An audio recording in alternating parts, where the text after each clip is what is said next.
واصبر على ما أصابك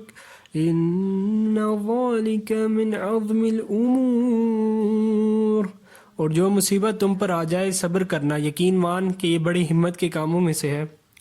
یہ سورہ لقمان میں حضرت لقمان کا ذکر ہے، جس میں وہ اپنے بیٹے کو نصیحت کرتے ہیں کہ اے میرے بیٹے، تو نماز قائم رکھنا، اچھے کاموں کی نصیحت کرتے رہنا، برے کاموں سے منع کیا کرنا، اور جو مصیبت تم پر آ جائے صبر کرنا، یقین مان کہ یہ بڑی ہمت کے کاموں میں سے ہے۔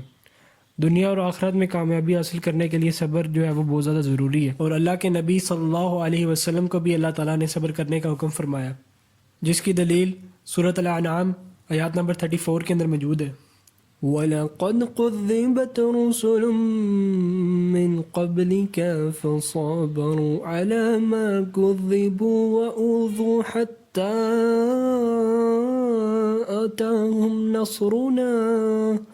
وَلَا مُبَدِّلَ لِكَلِمَاتِ اللَّهِ وَلَقَدْ جَاءَكَ مِن نَبَأِ الْمُرْسَلِينَ،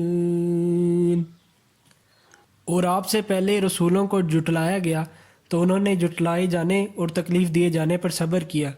یہاں تک کہ ان کے پاس ہماری مدد آ گئی، اور کوئی اللہ کی باتوں کو بدلنے والا نہیں، اور بے شک تمہارے پاس رسولوں کی خبریں آ چکی ہیں۔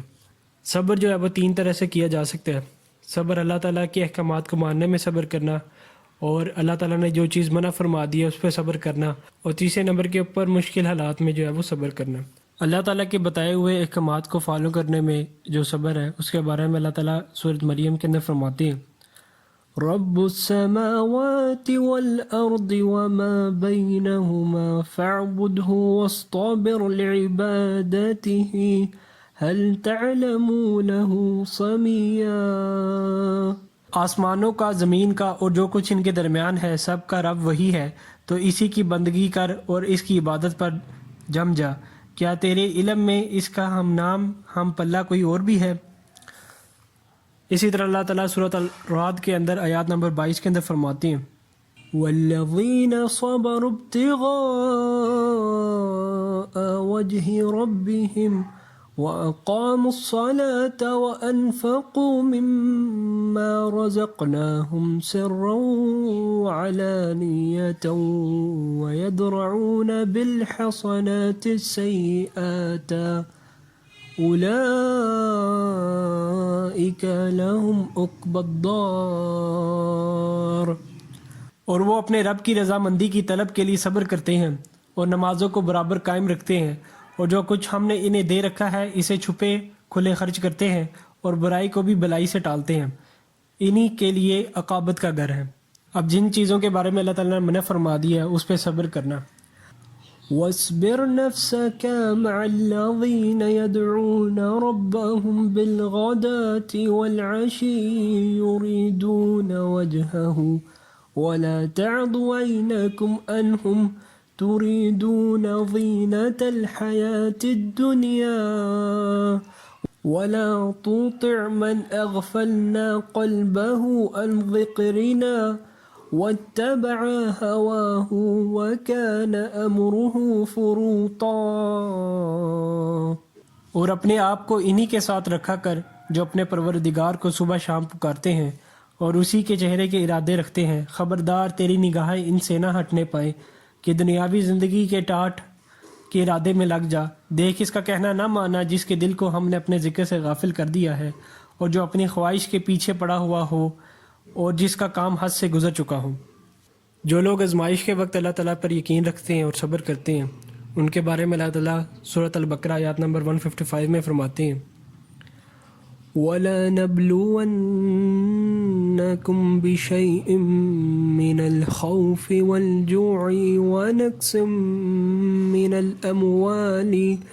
وَالْأَنفُسِ وَالثَّمَرَاتِ وَبَشِّرِ الصَّابِرِينَ، اور ہم کسی نہ کسی طرح تمہاری آزمائش ضرور کریں گے، دشمن کے ڈر سے، بھوک کی پیاس سے، مال و جان اور پھلوں کی کمی سے، اور ان صبر کرنے والوں کو خوشخبری دے دیجیے۔ ابو سعید رضی اللہ تعالیٰ عنہ اور ابو ہریرہ رضی اللہ تعالیٰ عنہ سے روایت ہے کہ نبی کریم صلی اللہ علیہ وسلم نے ارشاد فرمایا، مسلمان کو جو تھکاوٹ، بیماری، پریشانی، غم، تکلیف اور صدمہ پہنچے، یہاں تک کہ اس کے پیر میں کوئی کانٹا ہی چبھے، تو اللہ تعالیٰ ان کے سبب اس کے گناہ مٹا دیتا ہے۔ اسی طرح ترمذی میں ایک حدیث موجود ہے جس میں رسول اللہ صلی اللہ علیہ وسلم فرماتے ہیں،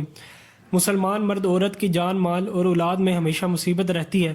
یہاں تک کہ وہ اللہ تعالیٰ سے اس حال میں ملتا ہے کہ اس پر کوئی گناہ نہیں ہوتا۔ اور اللہ تعالیٰ نے بھی ان لوگوں کی تعریف قرآن کے اندر بیان فرمائی ہے جو صبر اختیار کرتے ہیں، اور اللہ تعالیٰ فرماتے ہیں کہ میں صبر کرنے والوں کے ساتھ ہوں۔ یہ آیات سورۃ البقرہ میں آیات نمبر 153 ہے، جس میں اللہ تعالیٰ فرماتے ہیں، یا